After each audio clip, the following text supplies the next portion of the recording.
नमस्कार। निःशुल्क ज्योतिष परामर्श केंद्र में आप सबका स्वागत है। आज दिनांक 27 जनवरी 2025 सोमवार। जैसे कि हमने लग्न कुंडली से हमें प्राप्त होने वाले रिश्तों के बारे में जाना, एक उदाहरण स्वरूप हमने कुंडली ली, उससे हमने समझा कि किस प्रकार से कौन सा घर, उसमें राशि, उस राशि का स्वामी, उस पर दृष्टि, उनसे हमारे रिश्तों का अध्ययन किया। उन रिश्तों से हमें मिलने वाले परिणाम का हमने अध्ययन किया। अब आप अपनी कुंडली से ये जान सकते हैं, समझ सकते हैं कि कौन सा रिश्ता आपको तकलीफ़ दे रहा है और कौन सा रिश्ता आपको आगे बढ़ने में, जीवन को सफल बनाने में सहायक है, और किस रिश्ते को कितना आगे लेके जाना है और किस रिश्ते को मध्य में छोड़ देना है।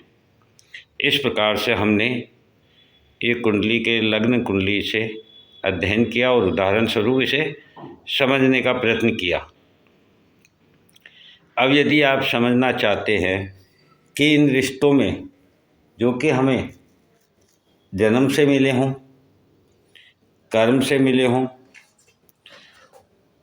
निवास से मिले हों या समाज से मिले हों, इनका हमारे पूर्व जन्म से क्या संबंध है, तो आज हम इसको इस प्रकार से समझते हैं कि जैसे पांचवा भाव हमारे पूर्व जन्म का होता है और पूर्व जन्म के भाव का यदि हम लग्न बना दें तो उसका अगला घर जो आ रहा है वह मामा और मौसी का है। अर्थात आपके जो पूर्व जन्म में जो कुटुंब के लोग थे वे मामा और मौसी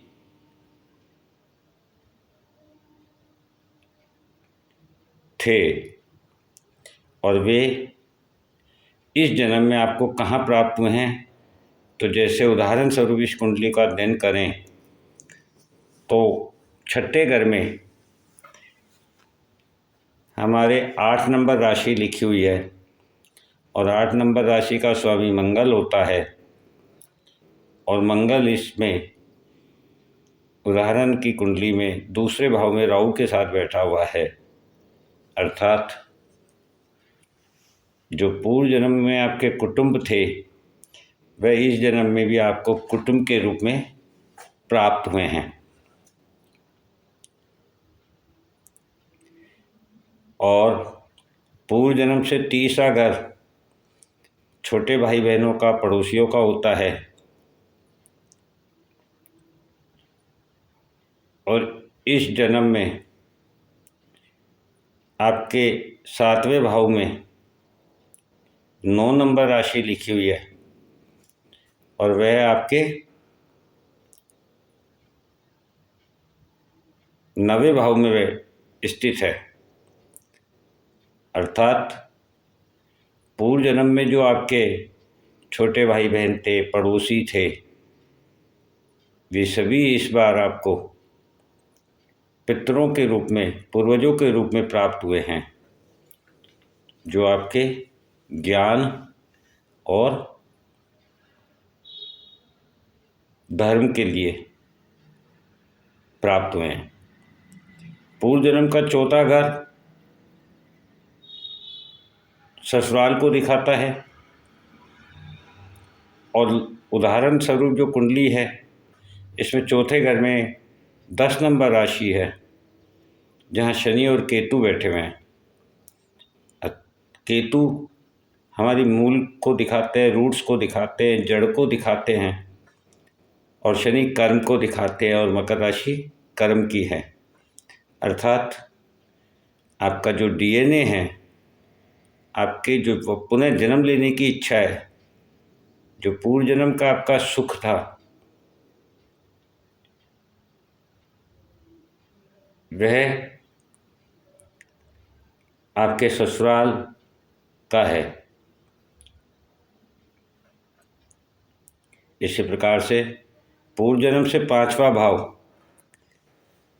आपके पूर्वजों का होता है, पितरों का होता है, और उदाहरण स्वरूप जो कुंडली है उसमें 5वें भाव में अर्थात 9वें भाव में 5वें से 5वां 11 नंबर राशि लिखी हुई है, जहाँ कुंभ राशि है वहाँ गुरु विराजमान है।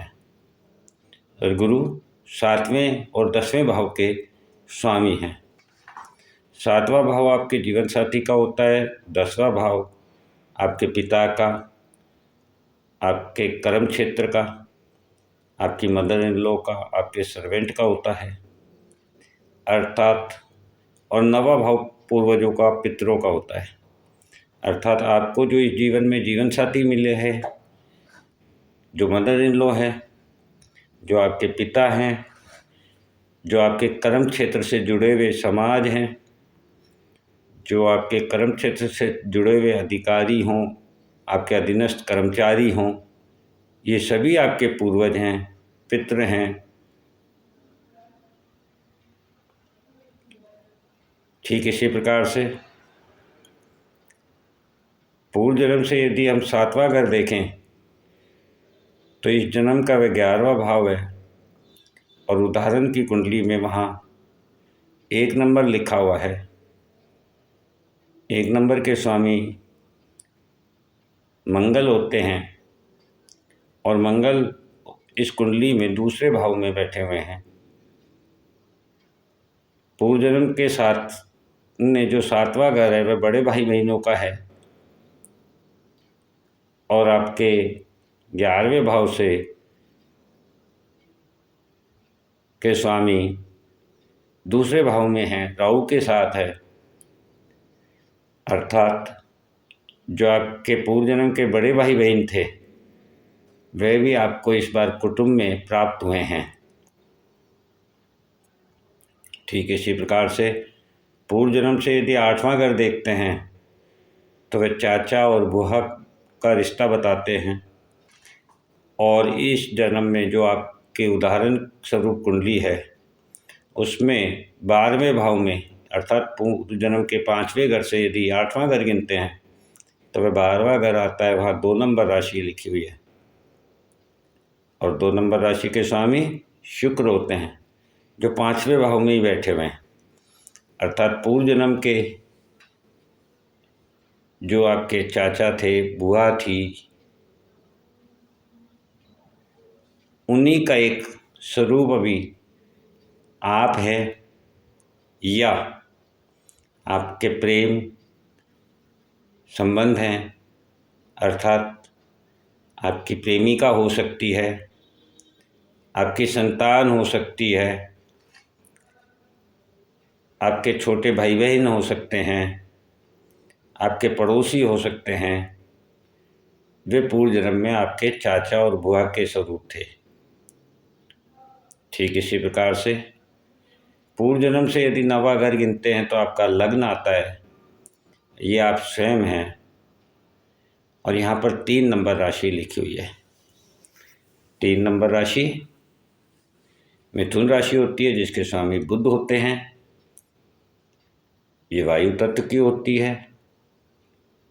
यहाँ चंद्रमा बैठे हुए हैं, अर्थात पूर्व जन्म का जो 9वां घर था वह धर्म था। जैसा कि मैंने बताया, जो ये उदाहरण स्वरूप कुंडली है, इस जातक ने पूर्व जन्म में अपने डीएनए का त्याग करके अर्थात अपने परिवार का त्याग करके संन्यास ले लिया था। इसीलिए इसे इस बार मिथुन लग्न, मिथुन राशि प्राप्त हुई है, क्योंकि यह वायु तत्व की है। तो इनका अस्तित्व, इनका व्यक्तित्व वायु के समान होगा। ये कब कहाँ होंगे इन्हें खुद नहीं पता होगा, चंद्रमा भी वहीं बैठे हुए हैं, अर्थात इनकी कल्पनाएं भी वायु के वेग के समान होंगी। ये कहीं भी कभी भी बैठकर किसी भी स्थान से कितनी भी दूरी पर कल्पना कर सकते हैं, महसूस कर सकते हैं और अनुभव कर सकते हैं। ठीक इसी प्रकार से इन्हें भी लोग अपनी बातों में, अपनी चर्चाओं में, अपनी यादों में या इनके किसी बातों को याद कर सकते हैं, अर्थात ये जहाँ नहीं हैं वहाँ भी उपस्थित रहेंगे, इनकी चर्चाएं रहेंगी, इनकी यादें रहेंगी। ठीक इसी प्रकार से पूर्व जन्म का 10वां भाव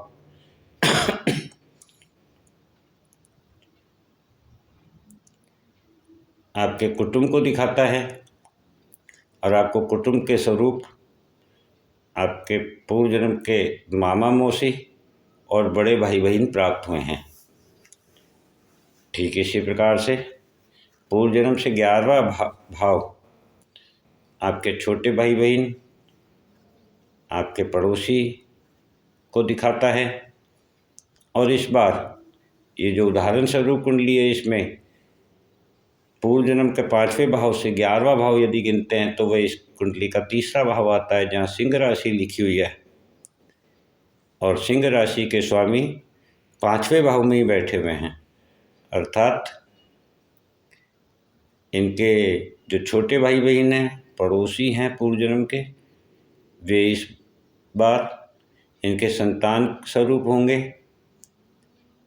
इनके संतान के रूप में हो सकते हैं, या ये उन्हें संतान के रूप में मान सकते हैं, या वे इन्हें संरक्षक पिता की भांति मान सकते हैं। इस प्रकार से पूर्व जन्म का 12वां भाव, जिससे माता, मित्र और ससुर का, फादर इन लॉ का विचार किया जाता है, वह भी इस उदाहरण स्वरूप कुंडली में 5वें भाव में ही बैठे हुए हैं, भूमि तत्व में हैं।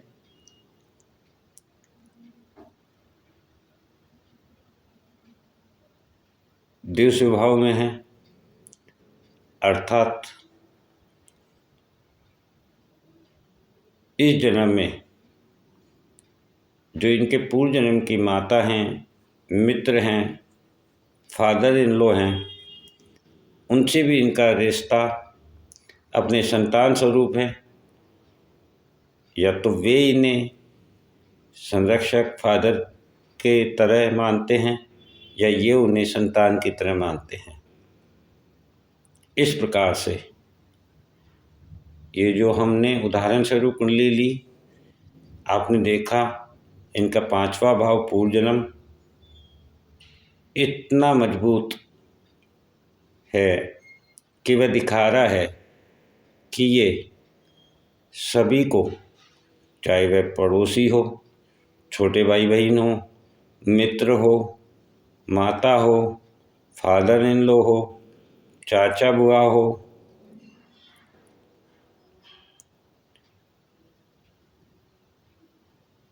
सभी को अपने पुत्र की भांति प्रेम करते हैं।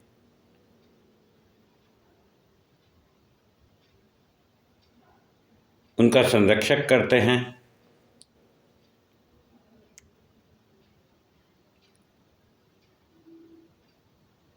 अर्थात ये समाज में भी प्रिय होंगे, इनके रिश्ते अनूठे होंगे।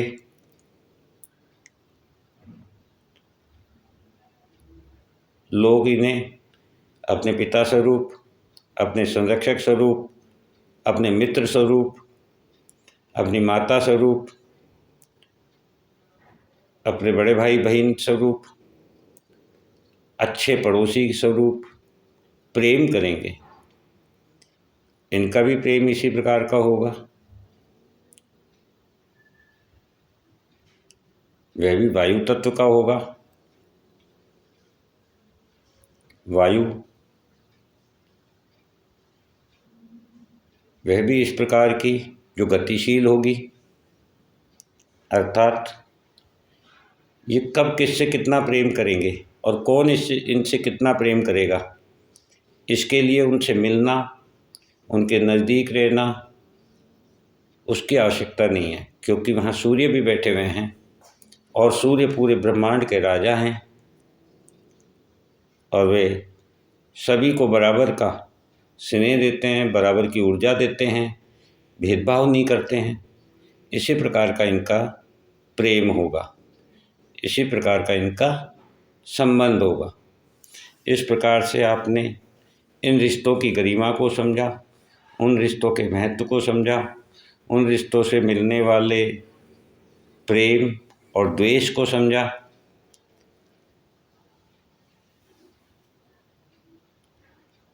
अब आप अपनी कुंडली का अध्ययन स्वयं कर सकते हैं और देख सकते हैं किस रिश्ते से आपका क्या संबंध है और वह पूर्व जन्म से किस प्रकार से आपको इस जन्म में प्राप्त हुआ है।